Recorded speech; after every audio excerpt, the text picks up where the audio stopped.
Hello friends, मैं हूं नदीम सोलंकी और आप देख रहे हैं मेरा चैनल नदीम सोलंकी। दोस्तों, जैसा कि आपको स्क्रीन पर नज़र आ रहा है, आज हम इस घर की स्लैब रेनफोर्समेंट के बारे में बात करने वाले हैं। स्लैब रेनफोर्समेंट की क्वालिटी कैसे मेंटेन करनी है, स्लैब रेनफोर्समेंट में कवरिंग क्या देनी है, कैसे हम लोगों को बीम में बांधना है, तो इन सब बातों पे आज हम लोग बात करने वाले हैं। दोस्तों, वीडियो को लाइक कीजिएगा, कमेंट कीजिएगा अगर आपकी कुछ क्वेरी हो, सब्सक्राइब करना न भूलें और वीडियो को अंत तक देखें, आपको बड़ी ही अच्छी जानकारी मिलने वाली है। तो आइए शुरू करते हैं, चलिए। तो दोस्तों, जैसा कि आपको स्क्रीन पर घर की स्लैब का रेनफोर्समेंट, उसका सेटिंग सब कुछ नज़र आ रहा है, तो चलिए आइए हम लोग डिटेल्स में इसकी एनालिसिस करते हैं कि हमने क्या क्या इसमें डाला है, क्या क्या हम लोगों को और इसमें काम करना भी बाकी है। सबसे पहले मैं आपको हमारा एक कमरा है उसमें लेके चलता हूँ। ये है हमारा पहला कमरा इस घर की स्लैब का। तो दोस्तों, मैं बता देता हूँ कि अगर जब भी हम लोग रेनफोर्समेंट डालते हैं तो सबसे पहले उसका छोटा स्पान हम लोग उसका देखेंगे, और मेन जो डिस्ट्रीब्यूशन मेन बार होगा जो उसका, वो छोटे स्पान की साइड में ही लगेगा और नीचे की तरफ लगेगा। जैसा कि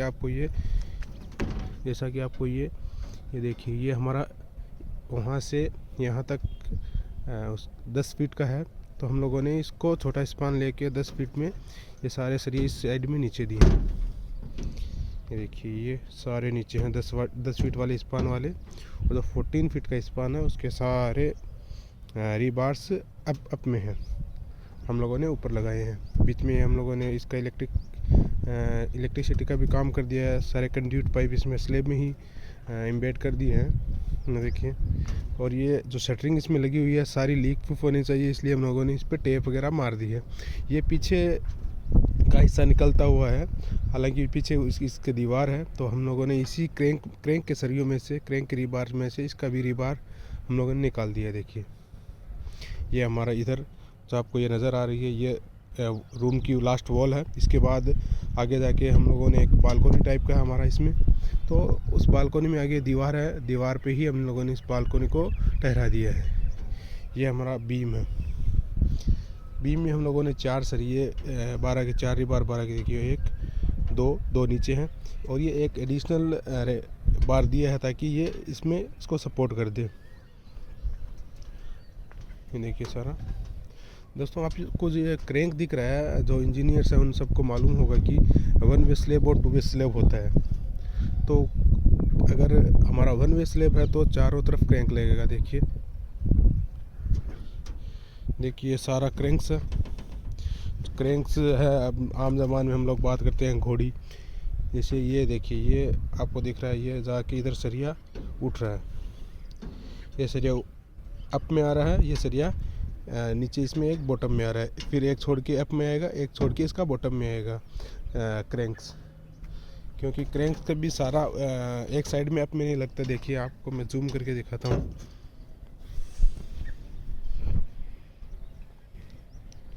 ये देखिए, ये जो आपको एक छोड़ के एक दिख रहा है ना, ये एक तो एक्स्ट्रा बार लगा हुआ है उसके लिए सारे देखिए एक एक छोड़ के क्रैंक्स गए हुए हैं, सारों में एक एक छोड़ के क्रैंक गए हुए हैं। तो ये इस तरह हम लोगों को क्रैंक भी देना है। क्रैंक का एज पर अगर हम लोग आईएस बात करते हैं तो एज पे जहाँ पे हमारा स्लैब ऐड हो रहा है वहाँ L/4 रहेगा L/5 रहेगा, और जहाँ पे भी बीच में आ रहा है, जैसे ये बीम है, यहाँ पे क्रैंक देना है तो इसका L/4 रहेगा।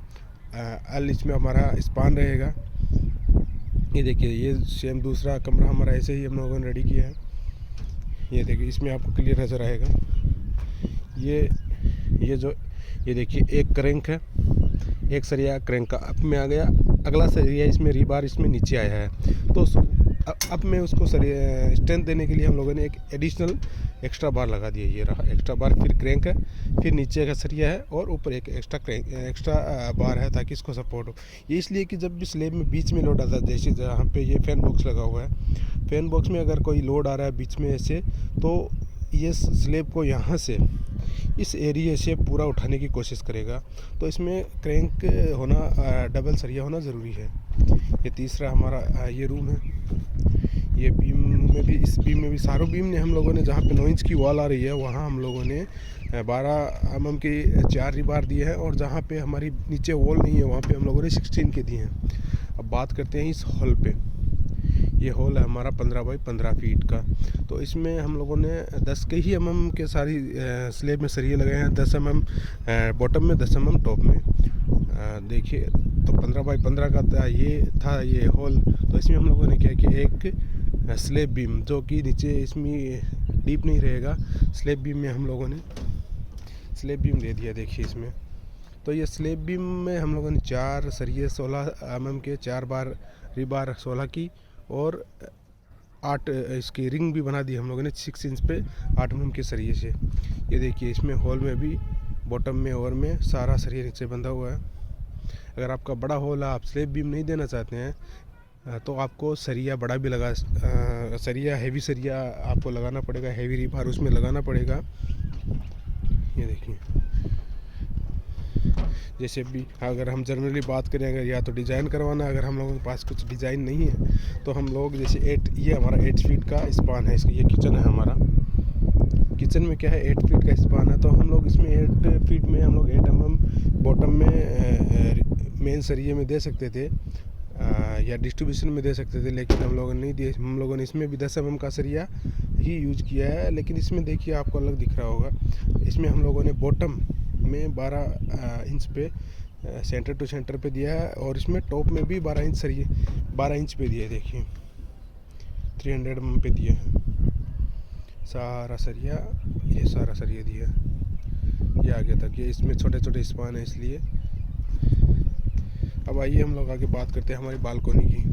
दोस्तों, ये बालकोनी में जो आपको रेनफोर्समेंट दिख रहा है, ये देखिए,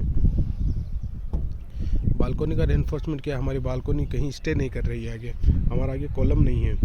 तो हम लोगों ने, एक तो हमारा ये स्लेब बीम आ गया बालकोनी को होल्ड करने के लिए, जो कि पीछे से हमारा होल से आ रहा है। एक हमने ये बीम दिया, इस बीम में हम लोगों ने टॉप में 2 सरिये 16 के, फिर मिड में 2 सरिये 20 के दिए हैं।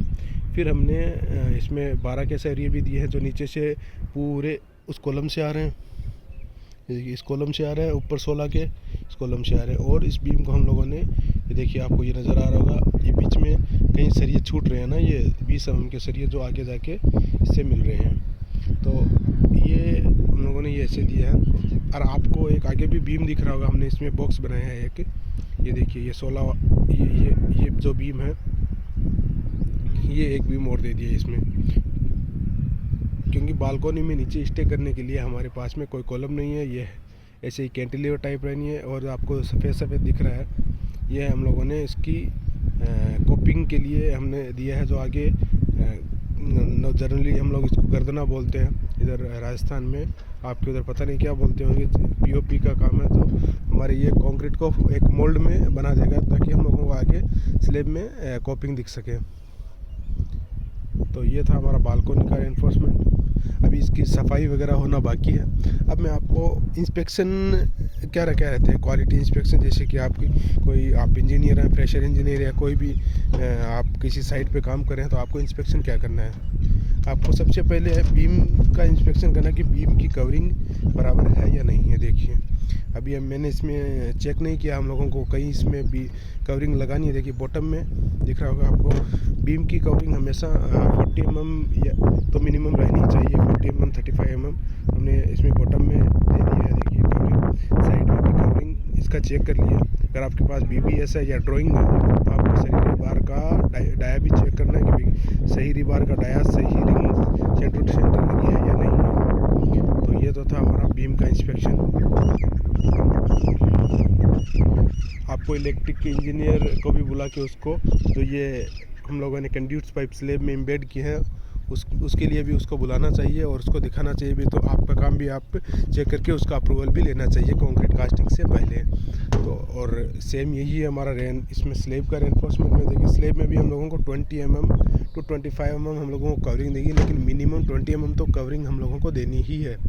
क्योंकि जैसे अगर कवरिंग आपकी नहीं रही और आपको, तो तो रीबार में, स्टील में कभी भी रस्ट होकर आपके नीचे कंक्रीट स्वेलो हो सकती है, कंक्रीट के जो नीचे की है वो गिर सकती है, आपके अंदर क्रैक्स आ सकती है, आपके कमरों में गिर सकती है स्लेब। तो इस तरह हम लोगों को कवरिंग तो 20 mm रखनी ही है मिनिमम। और बीम की कवरिंग हम लोगों को 30 to 35 mm मीन्स अगर हम लोग देखें तो 1 इंच हम लोगों को रखनी है। तो इस तरह से तो कवरिंग का इंस्पेक्शन करना हम लोगों को।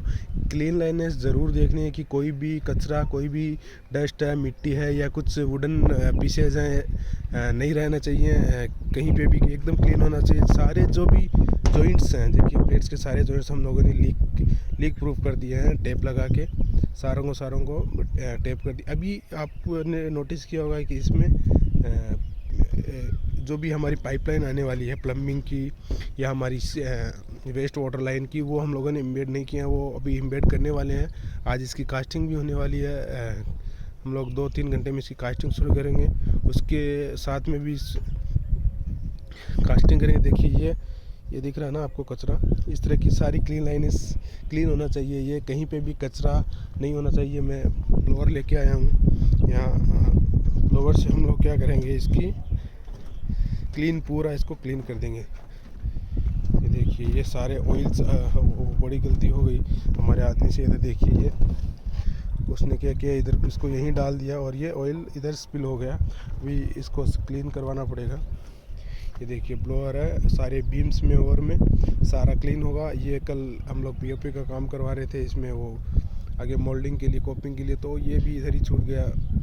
ये सारी गलतियाँ होती रहती है। वर्कर्स अपने जो भी हैं इक्विपमेंट, हम अपने टूल्स हैं, वो कई बार छोड़ देते हैं, तो उनको पूरा नोटिस करना है, नोटिस करके क्लीन करवाना है पूरा।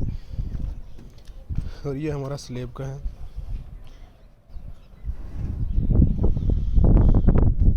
तो इस तरह से हम लोगों को स्लेब का इंस्पेक्शन पूरा करना है। रिंग की सेंटर टू सेंटर हम लोगों को डिस्टेंस चेक करनी है कि एज पर ड्राइंग है या नहीं है। अगर नहीं है, हमारे पास ड्राइंग ही नहीं है, तो हम लोगों को 7 इंच 8 इंच हम लोग बराबर रख सकते हैं।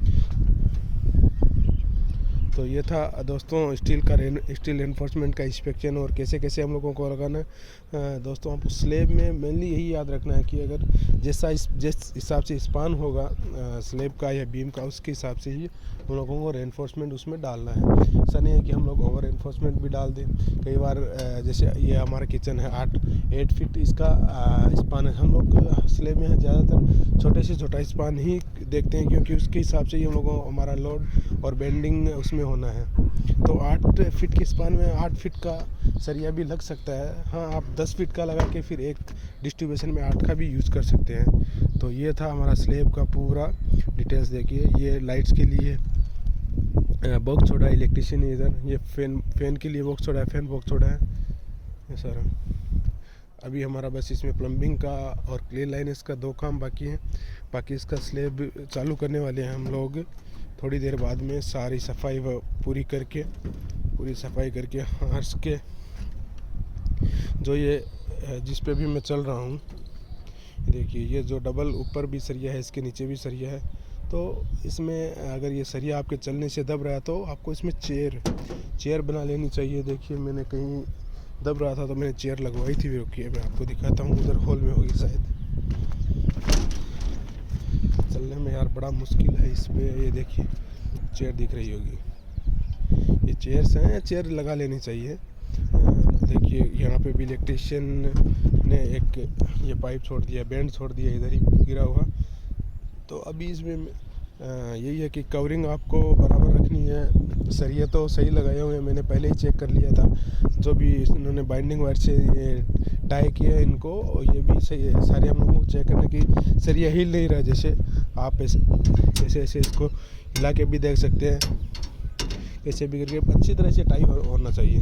दोस्तों अभी मैं आपको मटेरियल्स जो कैसे मटेरियल्स स्लेब में यूज़ करने हैं, हम लोग इधर क्या कर रहे हैं, अवेलेबिलिटी नहीं है इधर अच्छी सैंड की, और की तो हम लोग दूसरे तरीके से कुछ करने वाले हैं। ये देखिए हमारा मटेरियल स्टॉक हो गया, वो हमारा सैंड और क्रशर सैंड भी है। हमने सीमेंट की अवेलेबिलिटी पहले ही करवा दी थी। और इसमें हम लोग इलेक्ट्रिक वाला वाइब्रेटर यूज़ करने वाले हैं। तो मैंने पहले ही इसमें एक डीजल वाला भी स्पेयर में एक वाइब्रेटर रखवा लिया, क्योंकि इलेक्ट्रिसिटी कभी भी जा सकती है, कभी भी इलेक्ट्रिसिटी जा सकती है। तो डीजल वाला स्पेयर में पहले से ही हम लोगों ने रख लिया है, ताकि हम लोगों को बाद में ढूंढना नहीं पड़े, क्योंकि अगर इलेक्ट्रिसिटी गई तो वाइब्रेटर लाना पड़ेगा। अगर तब तक वाइब्रेटर आता तब तक आपका मशीन बंद रहेगा, कंक्रीट में जॉइंट आएगा, जो कि सही नहीं है।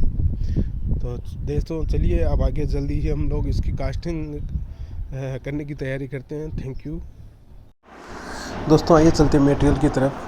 तो मटेरियल में हम लोग क्या कर रहे हैं, सैंड में हम लोग क्रशर सैंड यूज़ कर रहे हैं और हम लोग फ़िल्टर सैंड यूज़ कर रहे हैं। एक्चुअली में हमारे इस लोकेशन पे जो रिवर सैंड नेचुरल सैंड है वो अवेलेबल नहीं है, इसलिए हम लोगों ने ये फ़िल्टर सैंड, ये देखिए ये फ़िल्टर सैंड है, इसमें डस्ट की क्वांटिटी बहुत ही कम है, इसमें सिल्ट कंटेंट नहीं मिलेगा। और जो क्रशर सैंड है उन दोनों को मिक्स किया, 50-50 का हम लोगों ने रेशियो इसमें किया है।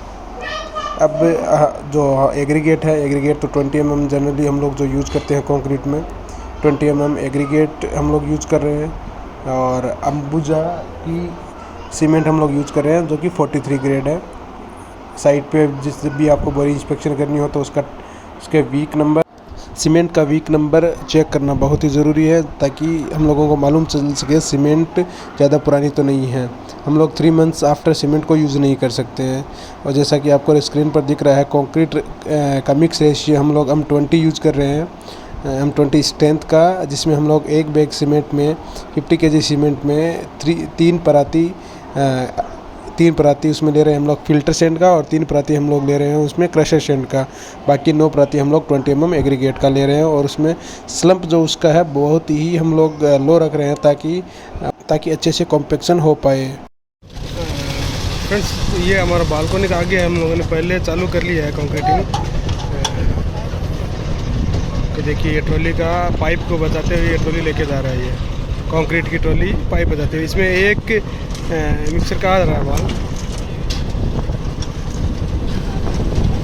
वो हाथ में इसलिए डालेंगे, ये आगे बालकोनी है, ज़्यादा लोड नहीं देखे कि भाई इसकी जो सपोर्ट्स है नीचे के वो बैठ नहीं जाए नीचे मिट्टी में, इसलिए पहले आगे डाल के खींच के कर देंगे, आगे देखेंगे।